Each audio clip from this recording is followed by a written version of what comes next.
Hello दोस्तों, सादर प्रणाम। नवरात्रि की आप सभी को हार्दिक शुभकामनाएं। तो दोस्तों, जैसे कि नवरात्रि शुरू हो चुके हैं और आज पहला नवरात्रा है, तो पहले नवरात्रि की आप सभी को बहुत बहुत शुभकामनाएं। माँ जगदम्बा हर किसी इंसान के जीवन में हमेशा खुशहाली लेके आए। मेरी यह भगवान से और माँ जगदम्बा से प्रार्थना है। तो आप सभी को नवरात्रि को ढेर सारी शुभकामनाएं हों और आप सभी का जीवन में हमेशा खुशहाली और हरियाली बनी रहो। मेरी यही माँ जगदम्बा से प्रार्थना। नवरात्रा भी ने मैंने अपने ब्लॉग की शुरुआत करी दगड़ियों। तो मैं रायपुर थानो देहरादून बिने विष्णु देवी अपना ब्लॉग में आपको स्वागत कर दूं और आशा उम्मीद कर दूं अगना कि आप मेरा ब्लॉग में बढ़िया रला। तो मैं आप ते यको नज़ारा दिखाऊँ दगड़ियों ये जो हमारा रायपुर थानो देहरादून क्षेत्र नज़ारा कुछ इस तरह से डांडी कांठी मौसम बदलियों चे डांडी कांठी एकदम उजाड़ सी हुई छन और ये प्रकार से कुछ मौसम हुई चे दगड़ियों। आसमान में खूब घनेरा सी बादल छना यहाँ। फिर मैं देख इन प्रकार से आगिन आम पर ही बोरा आगिन और अब यूँ पर नई नई कोंपलें आगिन जन के आप सभी ते पता चे कि बसंत ऋतु आगमन हमेशा यूँ कोंपलों से पता चल कि बसंत बढ़िया आगी। तो ये देखा कोंपलें इन आई छन। अरे बहुत प्यारी छन लगनी।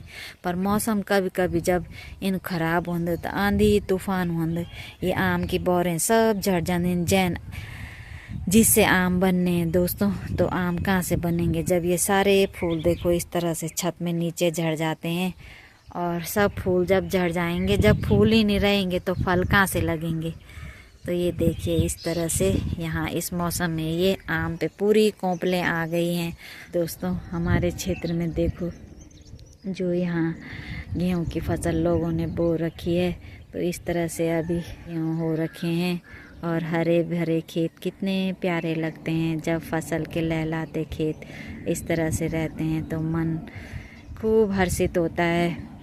और अब कुछ दिन में मौसम ने साथ दिया तो ये फसल पक के तैयार हो जाएगी और इस तरह से हमारे यहाँ का नज़ारा है कुछ ऐसा।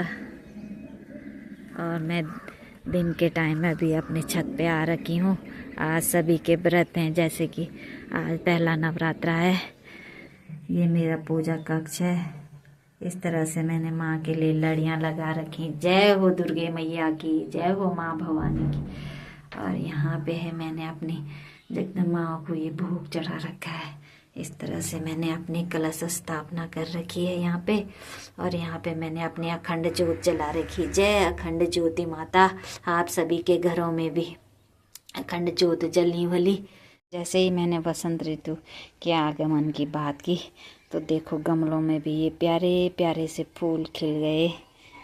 ये मैं अपने मायके से लाई थी। ये फूल मेरे पापा ने लगाया था गमले में और बहुत पहले पापा ने कहा एक टहनी तू भी ले जा अपने गमलों में लगाने के लिए। पहले कितने साल हो गए तब से मैं उस टाइम लाई नहीं। तब मम्मी आई और मम्मी इस फूल की टहनी को ले आई और ये लग गया और इसमें प्यारे प्यारे से फूल खिल के आ रहे हैं। ये तो और दूसरे गमलों में तो ये हमने वहाँ से मंगाए थे तो ये ऐसे हैं, नर्सरी से लाए थे हम इनको। और ये नीले पीले इस तरह से प्यारे प्यारे खिल रखे हैं। अभी पीले हो रखे हैं कोई फूल। ये है छोटा सा घर मेरा यहाँ पे और पीछे की तरफ है थोड़ा बहुत मेरी क्यारियाँ। चलो मैं ले चलती हूँ आपको पीछे अपनी क्यारी में। मेरी क्यारी में देखिए सबसे पहले तो मेरी ये पुदीना से भरी हुई है। यहाँ पे एक पूरी इतनी सी पुदीना से भरी हुई क्यारी मेरी छोटी सी। पुदीना आप लोगों को पता ही है कि ये हमें कितना फ़ायदा देता है। अब गर्मी में तो इस बहुत काम आता है, पानी बनाने के, चटनी बनाने के, पेट को लीवर साफ़ करने का काम भी पुदीना करता है, आपको पता है।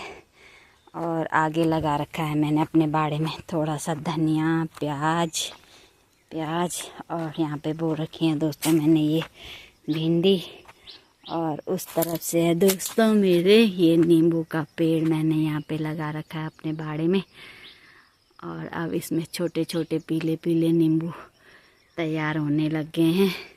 नींबू देखो मार्केट में कितना महंगा हो रखा है दोस्तों। आजकल जो बाहर से ख़रीद के ला रहे हैं उनको पता ही है 40 रुपये पाव हो रखा है नींबू। मेरी क्यारी में ये प्यारा सा नींबू हो रखा है तो मुझे ख़रीदने नहीं पड़ते बाहर से। मैं कभी कभी एक दूसरे को भी दे देती हूँ, क्योंकि पेड़ है तो मैं इतने सारे नींबू का क्या करूँगी।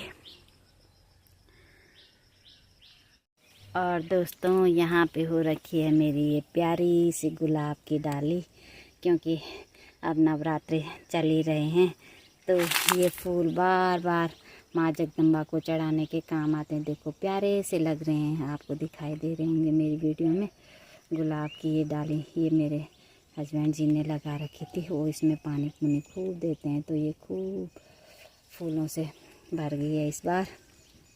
और अब हल्की हल्की मौसम बादल हो रखे थे तो बूंदे बूंदे भी आ रही हैं। और जैसे कि आपको मालूम है ही कि आजकल गैस की कितनी दिक्कत हो रखी है। हम तो फिर भी यहाँ वाले क्षेत्र में हैं तो थोड़ा सा, वैसे तो हम भी ज़्यादा ही गैस जलाते हैं, लेकिन जैसे जो लोग एकदम मेन मार्केट में हैं तो उनके लिए तो इतनी दिक्कत हो रखी है आजकल की। अगर गैस नहीं मिलेगी तो टाइम से किसी का परिवार ज़्यादा रहता है तो उसको महीने में कभी 2 सिलेंडर भी लग जाते हैं। जिनके कम छोटी फैमिली है उनके तो फिर भी गुजारा हो जाता है, चाहिए तो उन लोगों को भी, लेकिन जिनकी छोटी फैमिली है फिर भी उनकी मतलब सिलेंडर थोड़ा ठीक ठाक 1 महीने तक चल ही जाता है। लेकिन जिन लोगों के बड़े परिवार हैं, उन जिन लोगों की दुकानें हैं, उनके लिए कितनी परेशानी हो रखी है। आजकल गैस नहीं मिल रही है तो कितने लोग परेशान हैं। तो देखो इंसान का जीवन है, कभी कोई मुसीबत आ जाती है, कभी कोई कुछ चीज़ हो जाती है, कभी कुछ चीज़ हो जाती है। रखी है यहाँ पे अपने जुगाड़ के लिए थोड़ा सा ये लकड़ियाँ, कि कहीं पे अगर गैस नहीं मिलेगी तो थोड़ा कभी चूल्हा जलाने के काम आ जाएंगे। तो दोस्तों कुछ न कुछ सामग्री अपने पास ज़रूर रखनी पड़ती है, क्योंकि ये जीवन है। इस जीवन को चलाने के लिए सभी चीज़ें चाहिए, सभी तौर तरीके चाहिए।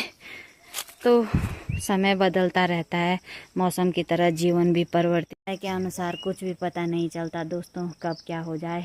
तो ये जीवन है, इसमें कभी दुख भी होते हैं, कभी सुख भी होते हैं, कभी कोई परेशानी होती है तो कभी आसानी भी होती है।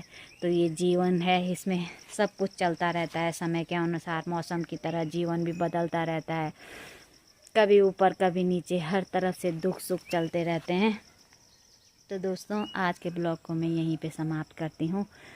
तो माँ जगदम्बा से यही प्रार्थना करती हूँ कि आप सभी के जीवन में खुशहाली रहे, सभी को तरक्की मिले, हंसी खुशी मिले, और माँ का आशीर्वाद सब पे बना रहे, और माँ सदैव सबके साथ रहे। तो इसी आशा के साथ मैं आज के ब्लॉग को यहीं पे समाप्त करती हूँ। आशा करती हूँ दोस्तों कि आज का ब्लॉग आपको पसंद आया होगा। अगर आप मेरे चैनल पे नए हैं तो मेरे चैनल को सब्सक्राइब करें, लाइक करें, कमेंट करें, दोस्तों के साथ खूब शेयर करें।